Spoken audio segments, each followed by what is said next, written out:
Hello, I am Peter Okwacha. Welcome to Focus on Africa. Our top stories.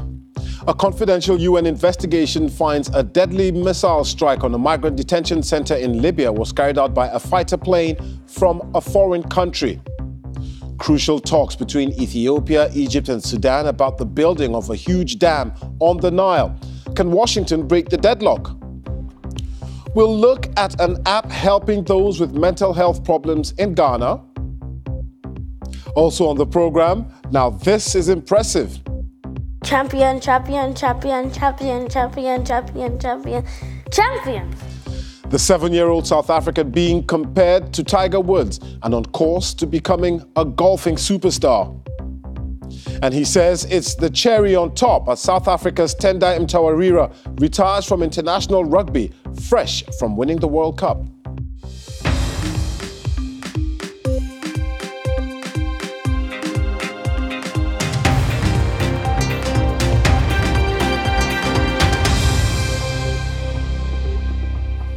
Thanks for joining us here on Focus on Africa from BBC World News. A missile strike on a migrant detention center in Libya in July, in which 53 people were killed, was carried out by a fighter plane from a foreign country. That's according to a confidential UN investigation seen by BBC News Arabic. It does not name any country, but a source close to the inquiry told the BBC it focused on the United Arab Emirates. Now, the UAE did not comment when approached by the BBC. Reda El Mawi now reports. An airstrike hit the Tajura migrant detention center near Tripoli. 53 people were killed and more than 100 others were injured. Bahruddin's stepbrother was one of the victims. I never found his head, but I found his body, and I knew him because there is many marks I know in my brother, and even the clothes which he using that was my clothes before. The attack on Tajura detention center, home to hundreds of migrants and refugees, marked a new low in the Libyan conflict. For months, the self-styled Libyan National Army, known as the LNA, led by General Khalifa Haftar, have been engaged in a fierce offensive to topple the UN-backed government in Tripoli. The LNA has been backed by the UAE, Egypt and Saudi Arabia. On the night of July 2nd, warplanes targeted Tajura east of Tripoli, hitting this building in a military complex and then the migrant center. The LNA initially claimed responsibility. Last night, we bombed a legitimate target for the Arab Libyan armed forces. But BBC News Arabic has seen a confidential UN report which states the LNA are not capable of carrying out precise airstrikes at night, which means one of its foreign allies was responsible. The report is being discussed by the UN Security Council today. It points to the possible involvement of the United Arab Emirates. The report says the bombings were carried out by a French-made Mirage fighter jet. Both the UAE and Egypt are known to have them. It says at the time of the attack, an unknown number of Mirage fighter jets were using two air bases, Al Jufra and Al Qadhim, which is in the east of the country, where it's known the UAE had previously operated within LNA territory. The report concludes it's highly probable the attack was conducted by a UN member state in direct support of what it calls HAF, which means General Haftar's forces. We have learned this member state is thought to be the UAE. Now, if there is concrete evidence of direct military intervention by outside countries, then that is totally unacceptable. And it needs to be investigated further and discussed at the most senior levels. Neither the UAE nor the LNA responded to our requests for comment. There has been an arms embargo on Libya since 2011. Today, the UN will be discussing how it's being broken and who may be responsible. Reda El Mawi, BBC News. Well, let's get more on this story now. Joining me is Hanan Salah, a senior Libya researcher at Human Rights Watch. Hanan, do we know who the major foreign actors in this Libyan conflict are? Yes, for the past months or, since the outbreak of this conflict in April of this year, we have seen very credible reports that multiple countries have been participating or multiple countries have been supporting either parties to the conflict.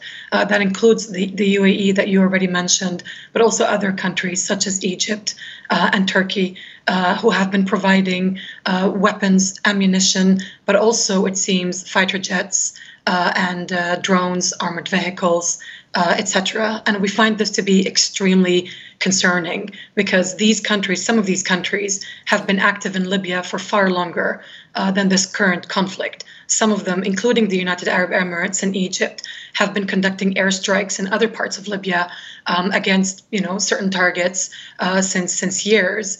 For example, the United Arab Emirates and Egypt have conducted previously airstrikes that resulted in civilian deaths in Derna in eastern Libya.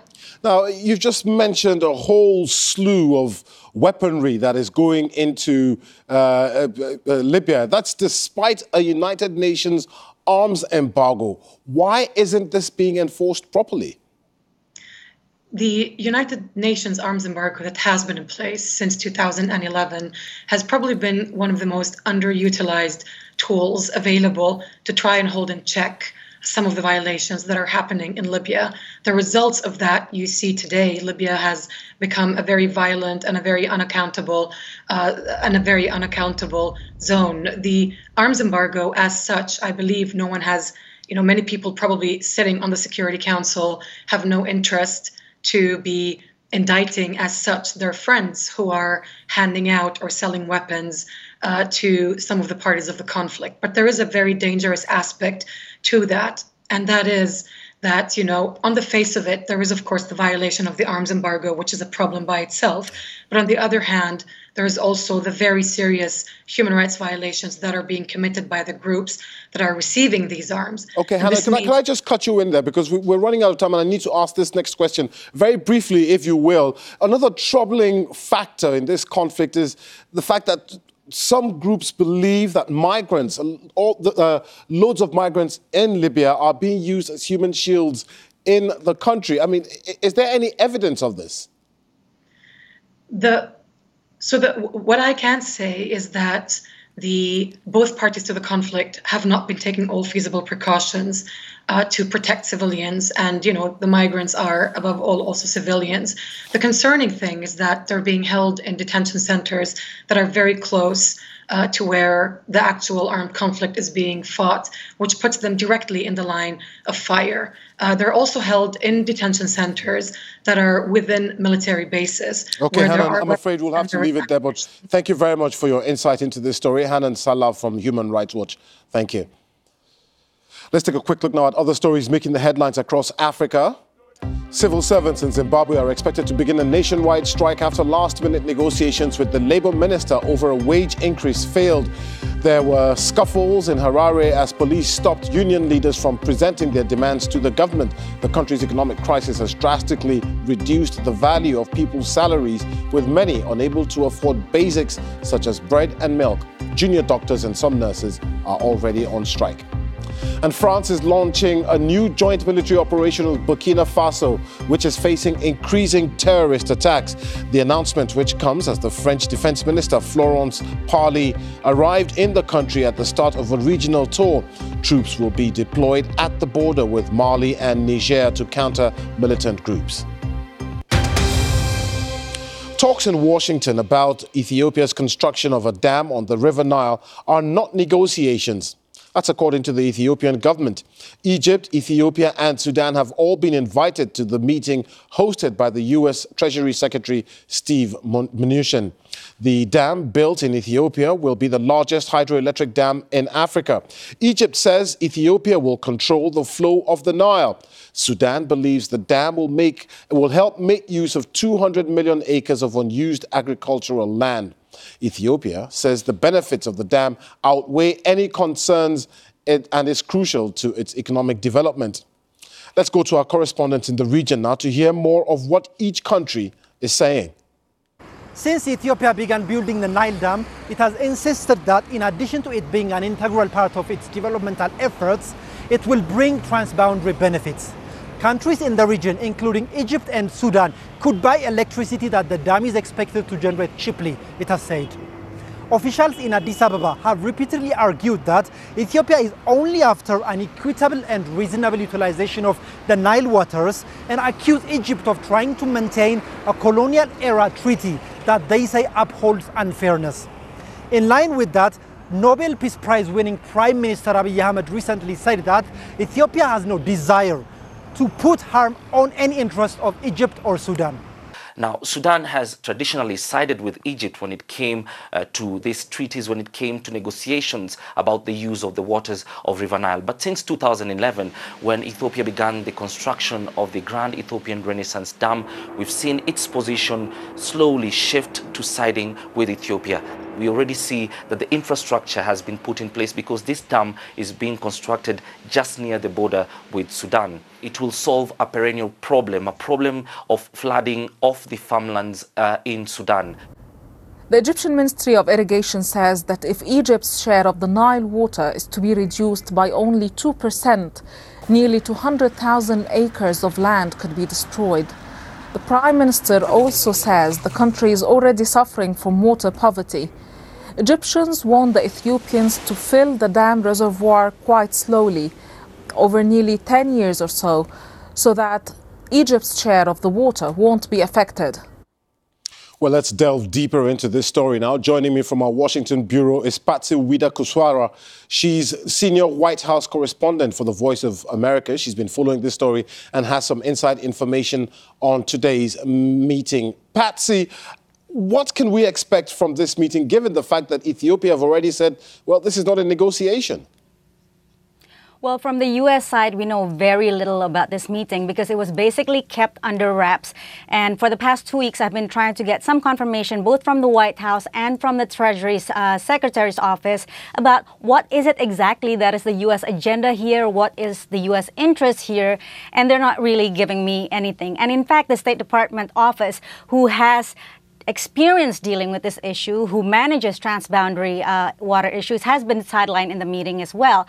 What we do know is right now President Trump is actually meeting with the three foreign ministers, Egypt, Ethiopia, and Sudan, just before their meeting with the Treasury Secretary Steven Mnuchin. Now, this meeting was not in the daily guidance that's released last night, and we have no idea what the meeting is about and what does the U.S. want out of this process, and whether it will be a sort of a reversal of the U.S. long-standing policy of just supporting tripartite negotiation. Is the U.S. right now seeking to mediate this conflict? And if so, what is the reason? What we do know is that President Trump has agreed to Egypt's request to help mediate the conflict based on President Trump's meeting with President El-Sisi just about 2 days ago. They had another phone call to discuss this issue. Again, we don't know what was promised. We don't know what was requested easily at this meeting. So there's still a lot of questions. But one big important question that I certainly will be looking into is that what is it exactly that President Trump is promising President El-Sisi, and what is it that he may be getting in return? And we know that Egypt has been calling for, an independent international mediation for a very long time. Ethiopia has never agreed to it. Why is Ethiopia now at these talks? Well, at this point, as far as we know, what the Minister of Water and Irrigation of Ethiopia has been telling VOA is that, exactly as your correspondent said, that this is not a negotiation. Ethiopia is not willing to enter into any negotiation on this issue. So it could just be a meeting to see what can be done. What is actually really curious is why is it that the Treasury Secretary, Steven Mnuchin, is the point person rather than the State Department, which would indicate that this could be in some kind of economic framework. And don't forget that the president of the World Bank, David Malpass, is also scheduled to attend this meeting. Okay. So again, at this point, we don't know why. We don't know what's going to happen, and we don't know what will be discussed. What we do know is that the Treasury said that they will be giving out a press statement after the meeting, and there will not be any kind of press availability. Okay. So that kind of adds a little bit to the secrecy. Okay, Patsy Widakuswara from the Voice of America. Thank you very much for talking to us on Focus on Africa. This is Focus on Africa from BBC World News with me, Peter Okwache. Still to come, Mimi with the sports. More Champions League ties across Europe with Manchester City one game away from booking their place in the last 16. I'm Peter Okwache. The top stories this hour. A confidential UN investigation finds a deadly missile strike on a migrant detention center in Libya was carried out by a fighter plane from a foreign country. And crucial talks between Ethiopia, Egypt and Sudan about the building of a huge dam on the Nile are taking place in Washington. Now, about 1 in every 5 people in Ghana experience mental health problems at some point in their lives. That's according to the country's Mental Health Society. That's nearly 6 million people, and many of them go untreated. Now, technology is helping to change that. The BBC's Thomas Nadi has more. Abraham has been experiencing signs of depression. He is here at the Kasua Polyclinic to see a community psychiatry nurse. Abraham can't show his face because there's still a lot of stigma associated with mental health problems in this country. He tells me how his problem started.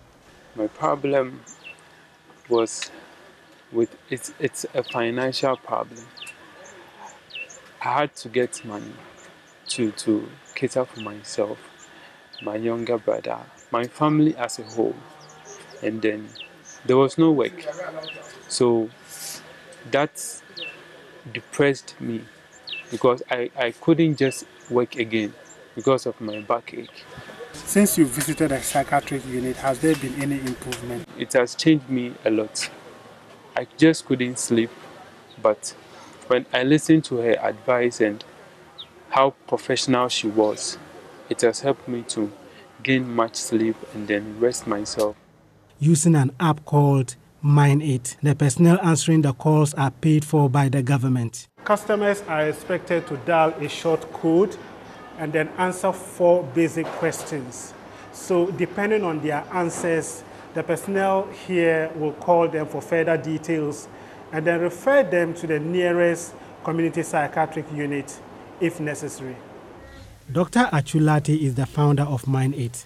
He became interested in mental health when he was in medical school. I published an article on depression in my newspaper column. So a woman in a remote part of Ghana contacted me that she identified herself with all the symptoms I had stated. The help I got was not affordable to her and it was quite far from where she lived. So eventually it dawned on me that there were people like her who may be experiencing the same thing, that's not knowing what they were going through, not having money to access the care, and then with the health centers being very far from them. So I thought of a way to screen the population for psychological distress. In the past 2 years, 8,000 people have used Mindit services. Nurses diagnose and prescribe medication. If there's the need to see a psychiatrist, then they refer the patient. The short code was incorporated into the Ghana Mental Health Authority call center services this year and is free of charge. Mental health issues have been neglected in Ghana, where there are only about 18 registered psychiatrists for a population of over 30 million. At least now, with applications like Mindit, some people suffering from mental illnesses have hope of getting treatment. Thomas Nadi, BBC News, Ghana. You're watching BBC Focus on Africa. It's now time for some sports. Mimi, what have you got for us? Rugby and football, Peter. Now, all the European football action in a second. But first, a chapter comes to an end as South Africa's World Cup winning prop, Tendai Mtwarira, has announced his retirement from international rugby. The 34-year-old, who was born in Zimbabwe and is affectionately known as the Beast, is South Africa's 3rd most capped player in history, having played 117 tests since his debut in 2008. In the World Cup final just last weekend, he helped the Springboks dominate England in the scrum. He said winning the World Cup is the perfect ending and cherry on top. There was one Europa League match today. Arsenal still underway. Just a few minutes left against Vitória Guimarães in Portugal. The Gunners' new captain, Gabon's Pierre-Emerick Aubameyang, did not travel with them as he's being rested. But their Ivory Coast international, Nicolas Pepe, did make the journey. Arsenal have won their 4 Europa League matches so far this season. They will have to wait for the other results on Thursday to see if they have made it through to the last 16. And there's more Champions League action. There are 8 ties across Europe in the Champions League, and Manchester City can book their place in the last 16 of the tournament if they win in Italy against Atalanta. And one star to look out for is this man, Algeria international Riyad Mahrez, with his side winning their last 3 matches. Mahrez has played an important role for the English Premier League champions. Him and Raheem Sterling have created 7 chances between them. When both sides met in October, City then thrashed Atalanta 5-1, but Pep Guardiola is not staying complacent. I'm worried to qualify where as soon as possible, but if it's not possible tomorrow, the next game, if not the other one. So I'm not thinking to win the game for rotate the people, for will be better for another competition. So I go by game. So try to win tomorrow for the fact to be already there, to be already there. One more year, that would be incredible.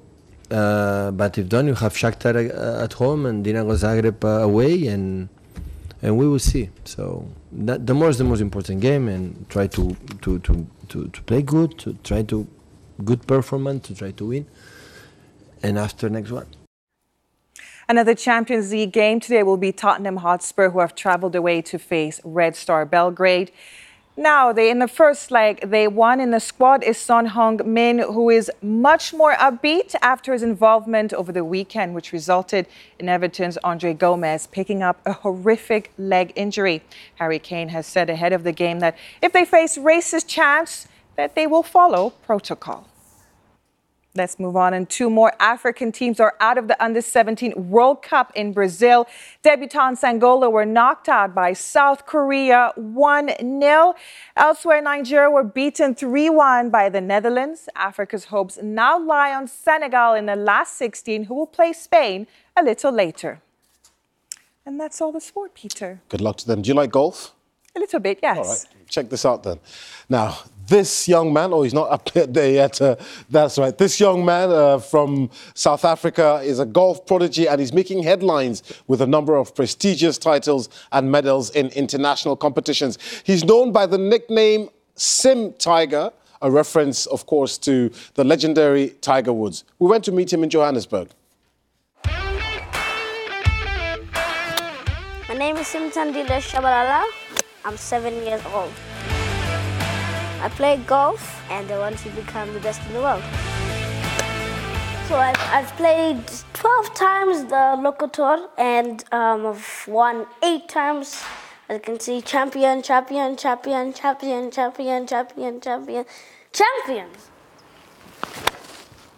When I'm about to play, I feel very excited, but you don't want to get too excited, then you'll mess up. So I'm excited to play, then when I get on the course, I have to focus, get my game right, and play my best game and have fun. You have to practice, because you have to be different from the others. That's how you win tournaments. You have to practice in the morning, you can practice in the afternoon. Try and go left of the flag. I also like golf because my dad's always beside me, and I'm very happy that he teaches me how to play golf. Well, I want to be very successful, and I want to win the Masters, the PGA Tours, the Majors, and the British Opens, and all those there. So I would like to inspire other kids, and then they can do what I do, play golf and enjoy the game and have fun. Good shot, good golf. A real Tiger Cub. Hope I can get some lessons from him in the future. Now, don't forget that you can get in touch with me and some of the team on social media. I'm at Okwoche. But for now, that's it from Focus on Africa. From me, Peter Okwoche, and the rest of the team. Goodbye. See you again real soon.